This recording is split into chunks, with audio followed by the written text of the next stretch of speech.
नमस्कार साथियों, स्वागत है आपके अपने YouTube चैनल पर। आज अपन बात करेंगे यूनिलर्न ट्रेनिंग के मॉड्यूल 6.2 पर आंकलन का प्रभावी उपयोग। इसके पहले खंड में दे रखा है सत्र परिचय। इसके अंदर एक वीडियो है 2 मिनट का, वो आप देख लेना। उसके बाद अपन आगे बढ़ते हैं उत्साही शिक्षकों की नवाचार कथाएं। इसकी क्विज को रिव्यू के माध्यम से देखते हैं। इसके आंसर कुछ इस प्रकार है, कुछ कुछ सहमत है, असहमत और सहमत। और आगे बढ़ते हैं सिद्धांत की बातों की ओर।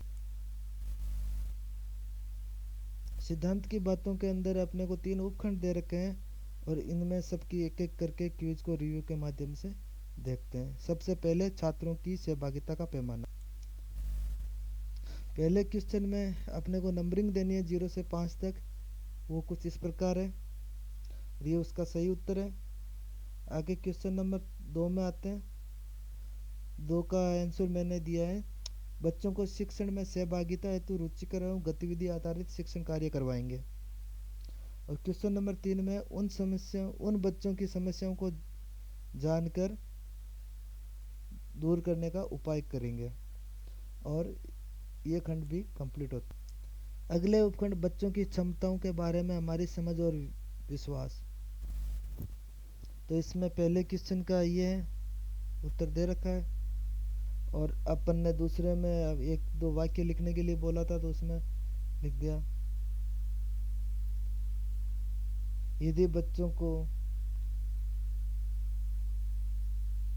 तो उनका प्रदर्शन काफी बेहतर होगा।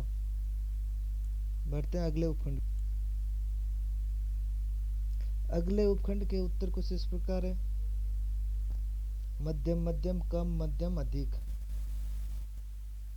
और बच्चों को क्षमताओं पर जितना विश्वास होगा उतना ही उनके सीखने का स्तर होगा।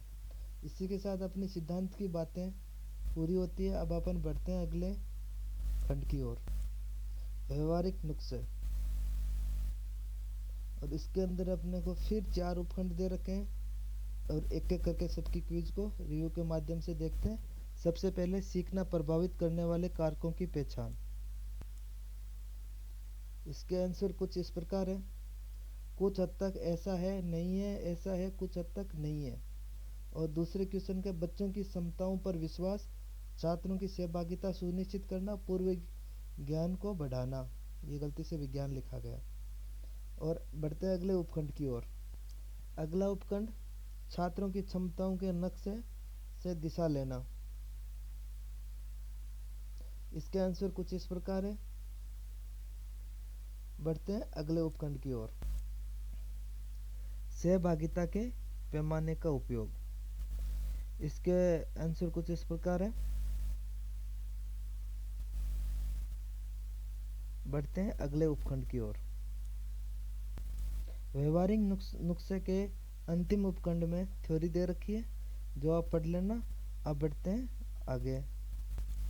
अगला खंड है हमने सीखा समझा, और इसकी क्विज को अपन रिव्यू के माध्यम से। इसके आंसर कुछ इस प्रकार है। और बढ़ते हैं अगले खंड की ओर।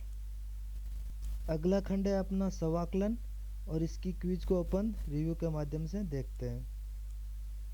स्वाकलन के पहले क्वेश्चन का उत्तर है, ऐसी कक्षा जहां बच्चों की प्रतिक्रिया के अनुसार कक्षा में होने वाली प्रक्रियाएं तय की जाती है। दूसरे क्वेश्चन का उत्तर है, बच्चों का आकलन कर उनके सीखने के स्तर के अनुसार शिक्षण की योजना बनाना और उसके उपयुक्त कक्षा एवं अन्य संसाधनों का प्रबंधन। आगे बढ़ते हैं क्वेश्चन नंबर 3 की ओर। उसका आंसर है, पाठों में दिए गए अभ्यास प्रश्नों के उत्तर सिद्धांतों अवधारणाओं की परिभाषा याद कर कक्षा में प्रस्तुत करने का मौका देना। आगे क्वेश्चन नंबर 4 में अधिकांश बच्चे प्रश्न पूछ रहे हैं या चर्चाएं कर रहे हैं।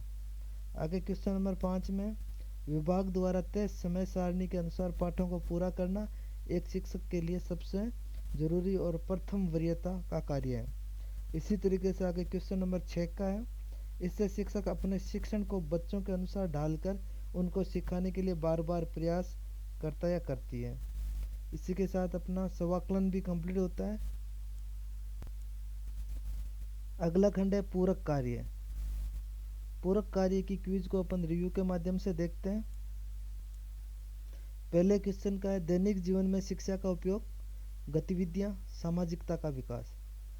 वैचारिक विस्तार में आवश्यकता है क्योंकि एक शिक्षक का कार्य बच्चों को पढ़ाना ही नहीं बल्कि उसका सर्वांगीण विकास करना भी होता है। और अगले खुद के बारे में गतिविधि का उपयोग करके बच्चों से चार्ट व मॉडल बनवाकर खेल खेल में शिक्षण दैनिक जीवन से जोड़कर पढ़ाना। और चौथे में मेरी स्वयं की संदर्शिका में बच्चों के साथ सकारात्मक व्यवहार एवं उचित शिक्षण विधियों का प्रयोग। और प्रत्येक बच्चा सीख रहा है यदि उसे शिक्षक और मार्गदर्शक मिले तो। इसी के साथ अपना यूनिलर्न ट्रेनिंग का मॉड्यूल 6.2 भी कंप्लीट होता है। धन्यवाद। Like and share please.